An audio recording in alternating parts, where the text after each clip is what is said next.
ভুল অঙ্ক করবেন না। কে সেকেন্ড হবে, কে থার্ড হবে, কে ফার্স্ট হবে, সেটা দেখার দায়িত্ব আমার নয়, সেটা দেখার দায়িত্ব মানুষের। আমাকে মানুষ সমর্থন করেছেন আরো বেশি, এটা আমরা কৃতজ্ঞ। তার মানে আমাদের কাজের প্রতি মানুষের ভালোবাসা। আর রাম কবে বাম হবে আর বাম কবে রাম হবে, আমি তো আপনাদের আগেও বলেছি যে বিজেপির কোলে সিপিএম দোলে, ওরা কেউ কেউ কখনো কখনো ওরটা ওকে ট্রান্সফার করে, ওরটা ওকে ট্রান্সফার করে। পরিসংখ্যানও একই কথা বলছে। গত বিধানসভায় কাঁথি দক্ষিণে বিজেপির পাওয়া ভোট উপনির্বাচনে এক ধাক্কায় বেড়েছে 3 গুণের বেশি। আর বিজেপির সেই উত্থানে ঘর ভেঙেছে বামেদের, স্বীকারোক্তি বাম নেতৃত্বে।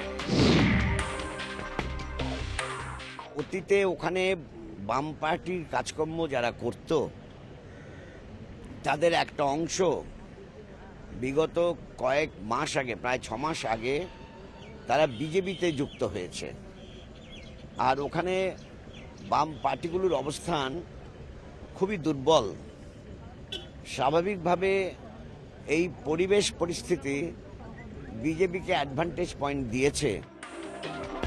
বাম ভেঙে রামের ঝুলি ভরলেও তার জন্য আশ্চর্যজনকভাবে শাসক দল তৃণমূলকেই দায়ী করেছেন সিপিএমের রাজ্য সম্পাদক।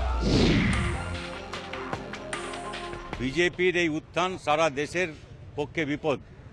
সংঘ পরিবার একটা ফ্যাসিস্ট সুলভ আক্রমণ সারা দেশে সংগঠিত করছে। পশ্চিমবাংলায় বিশেষ করে রাজ্য সরকার, শাসক দল, তাদের যে অবস্থান, সেই অবস্থান এই শক্তির উত্থানকে তার মাটি তৈরি করে দিয়েছে, তার জমি তৈরি করে দিয়েছে।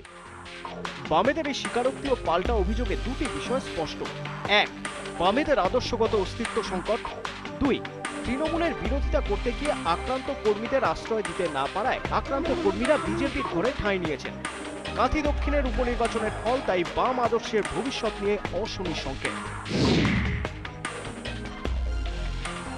Bureau report, BBC news Bangla.